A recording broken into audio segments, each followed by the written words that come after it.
ॐ अस्य श्री अर्गला स्तोत्र महामन्त्रस्य विष्णुर्ऋषिः अनुष्टुप् छन्दः श्रीमहालक्ष्मीर्देवता श्रीजगदम्बा प्रीतये जपे विनियोगः। ॐ नमश्चण्डिकायै। मार्कण्डेय उवाच ॐ जय त्वं देवि चामुण्डे जय भूतापहारिणि जय सर्वगते देवी कालरात्रि नमोऽस्तु ते। जयन्ती मङ्गला काली भद्रकाली कपालिनी दुर्गा शिवा क्षमा धात्री स्वाहा स्वधा नमोऽस्तु ते।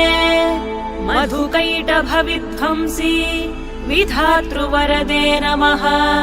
रूपं देहि जयं देहि यशो देहि द्विषो जहि। महिषासुरनिर्नाशी भक्तानां सुखदे नमः। रूपं देहि जयं देहि यशो देहि द्विषो जहि। धूम्रनेत्रवधे देवी धर्मकामार्थदायिनी रूपं देहि जयं देहि यशो देहि द्विषो जहि। रक्तबीजवधे देवी चण्डमुण्डविनाशिनी रूपं देहि जयं देहि यशो देहि द्विषो जहि। निशुम्भशुम्भनिर्नाशी त्रैलोक्यशुभदे नमः। रूपं देहि जयं देहि यशो देहि द्विषो जहि।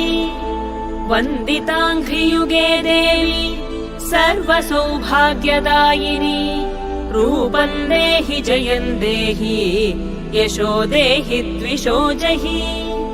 अचिन्त्यरूपचरिते सर्वशत्रुविनाशिनी रूपं देहि जयं देहि यशो देहि द्विषो जहि।